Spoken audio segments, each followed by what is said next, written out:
Good afternoon, all. This is Karen Lee Harrington with the Maine Health Data Organization, and I want to welcome you to MHDO's webinar on changes to our Claims Data Submission Rule, Chapter 243.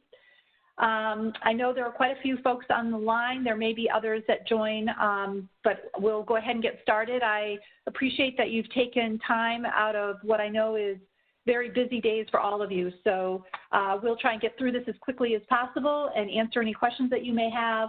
And I believe that this webinar will be recorded and available on our website if there are colleagues of yours that you want to take a listen to.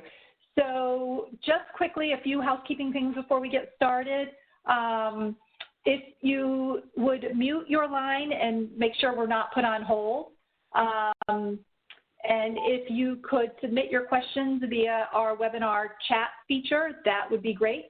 Otherwise, I think we'll have time at the end. We can also open up the line. And we will attempt to respond to all of the questions that are asked. And if for whatever reasons we need to follow up in writing, we'll do that as well. So just quickly, the agenda is really what we want to focus on is talking through the changes to Chapter 243, and then some just information on our annual updates specific to registration, the validation override reset, and then the validation rule addition and updates. And then we'll talk through the implementation timeline, and then after that, we'll open it up to any questions that you might have. And again, please don't hesitate. So I think we've kind of gone through this, Kate, so let's go to the next slide. So just a quick summary of the changes regarding Chapter 243. We've updated some definitions, we've updated some mapping information, and we have added some fields. And the changes will go into effect with the submission of your January 2020 data, which is not due to MHDO until the end of February. And Kate will talk about this in more detail when we go through the timeline, but the portal will be available for submissions of January 2020 files the first week in February. I think we've said no sooner than February 5th. So hard to believe that 2020 is quickly approaching, but that is where we're at. And Kate, I think I will turn this over to you now. Great, thank you. Okay, so as Karen Lee said, in the overview of the changes, there are a couple of new data fields that are being added to Chapter 243 and will be part of those January 2020 submissions. There's just a few, and it's in the eligibility file, we have two new fields. There are the plan begin date and the plan end date. So these, we're looking to find out when the member began on the plan and then when they're terminated. We've also made some changes to particular fields, again, as of the 2020 data. In the medical claims file, there are two fields that have been changed. The type of bill, institutional, and the quantity field have been updated. And similarly, in the pharmacy claim file, the quantity dispense field has been updated as well.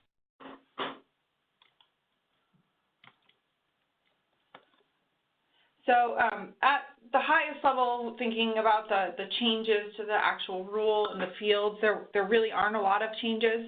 It's just a few, two new fields, and then some changes in both the claims, the pharmacy claims and the medical claims file.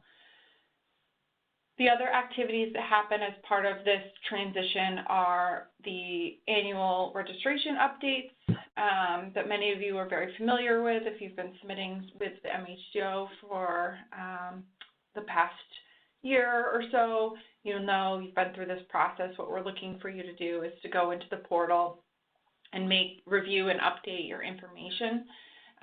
So during the month of February 2020, you'll be able to go into the portal, make those updates, and there's just a button that you'll need to complete as part of that process. And for those of you who may be new to this process, we'll be sending communication as we get closer to that date with the exact instructions as well. We also, as part of this annual process, we reset your profile and exemption overrides. So any existing overrides that you have in place for profile level rules or exemption level rules will automatically reset as of February 1st, 2020, and then those submissions that you begin after that date, so primarily your January 2020 data or anything else that you may be catching up on, will be evaluated against all of the validation rules with a fresh slate. And you'll need to submit new profile and exemption level overrides as needed. And just a reminder, the goal of this is just to have another opportunity to check in to see if there's anything that's changed with the new submissions. And also, again, we use this information that's submitted through the overrides. We collect it as metadata that we then make use of and pass along to data users as needed. So again, just another opportunity for us to check in to see how your data are performing and collect that metadata for future use.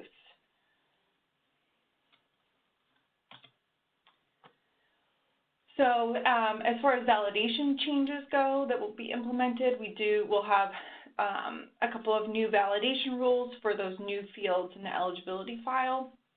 And we'll also be making some modification to the existing rules to address the other changes that are happening in the medical claims and the pharmacy claim files, as well as cleaning up a few things just to provide some clarification.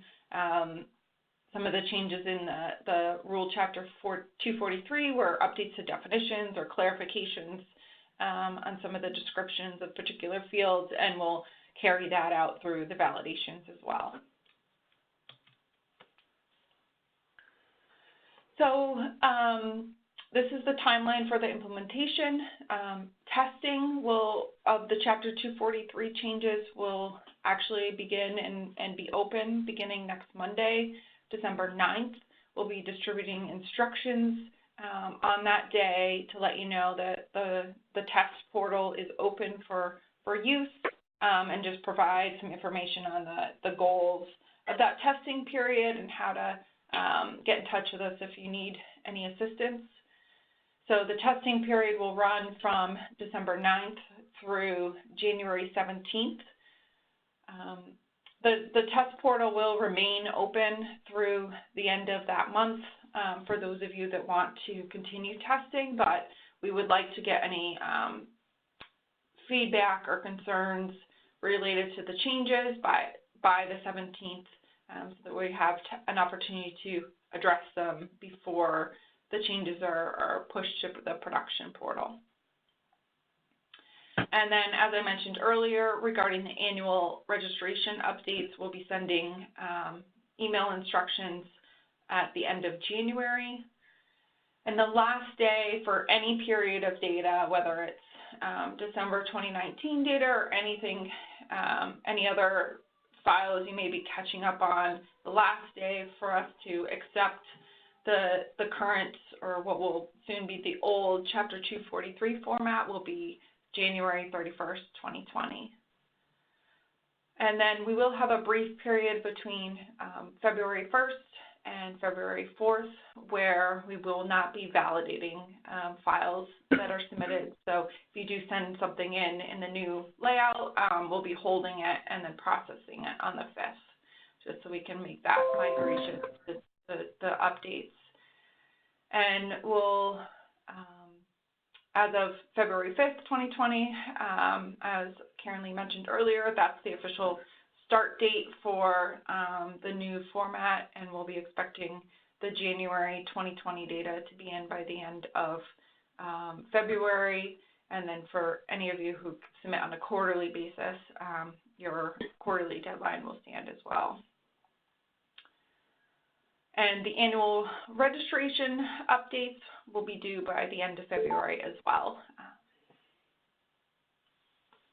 So So this is all following, again, for those of you that have been through this process with us before, this is all sort of the same that we've been through over the last few years. And once again, just if there are any questions through this process or after today, if you think of anything, you're welcome to reach out to us via the help desk or contact Police Ono at the MHDO regarding any compliance concerns. So I'm going to pause here. I'm going to check the webinar chat to see if there are any questions, and then we can open the phone lines as well.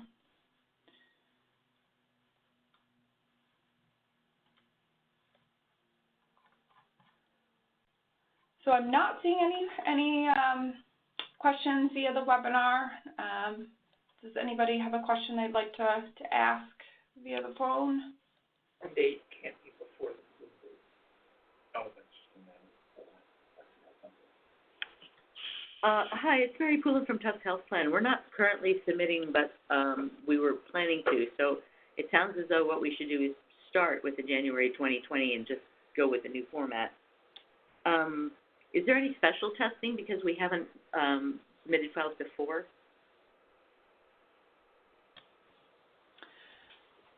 So Phil, please jump in if you'd like, but no, I don't think we need to do anything special. You can certainly make use of that test portal that will be available if you'd like, or just depending on the timeline, maybe we should touch base on when you'd be ready to start testing.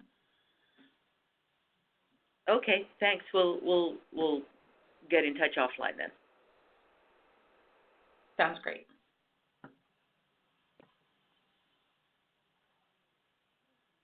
Are there any other questions? Yeah, I have a question. This is Matt from Prime Therapeutics.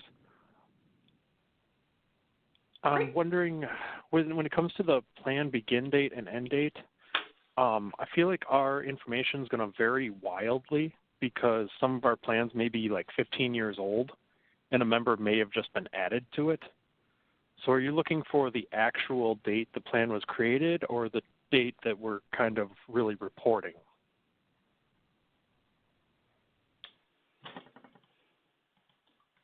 So would you like me to try and address that, or would you like to? You can give it a shot. Okay. So I'm just going to pull up one document and then just make sure I'm stating this correctly. But I don't think we're looking for you to go back that far, like if it's a really old plan. I think we're really primarily concerned about that member and when they started on the plan. Does that make sense? It does, yeah. Yeah, we'll have to get creative on how we come up with that. Yeah. Don't you update your, like, for example, every year during an enrollment period, wouldn't you take a pre-existing customer and, you know, or member and renew that or add a truly new member so that, you know, on a yearly basis, what you're doing is you're updating their renewal, and then if they wind up dropping out during that same year, that same period, then that would be indicated in a plan end date, so that, you know, I don't know that it would be. You would have to be very creative about that. Yeah. What we're not looking for here is any particular plan that your company as a payer would be offering, and going back to the original create date of that plan. It literally is for the members, and my understanding was that you know, that usually is updated on possibly an annual basis. And that makes a lot more sense. Yeah, we'll go with like an eligibility start date and an eligibility end date. And that that does get tied to a plan. Those Yeah, get and reviewed. Yep.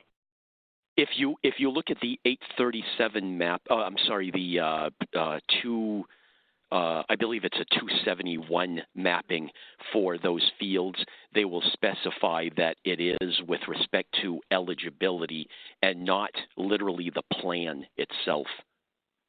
That makes sense. Okay. It's the eligibility of the plan member. Yeah. Perfect. Thank you. Great. Yeah, and I see there's a couple other questions coming in related to these two new fields, and I'll just maybe take a step back and say, and this is in the basis statement that goes along with Chapter 243, but the goal here is really to allow the MHDO to enhance the way they were able, and data users are able to calculate member months. And so we're going to be using the plan begin date and the plan end date just to do some quality checks and cross-checking of information so that we're able to accurately calculate member months.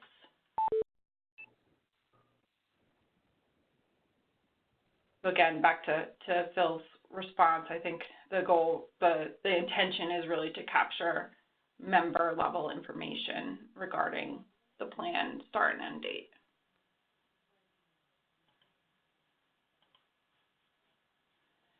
And I see a question about the plan end date. If the member is still active under that plan, we expect that new field to be blank or null. So that would only be filled out once they've termed on the plan.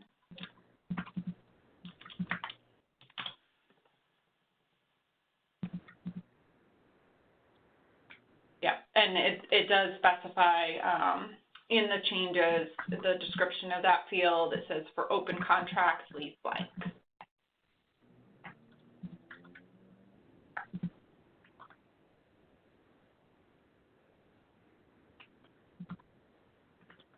And then I see another question just about making sure that we can find the updated rule. It is on the MHDO website under the rules and statutes page. There is a recently proposed version of that rule change on the website. And if anybody is having trouble finding that information, feel free to reach out to us at the help desk. We can point you in the right direction.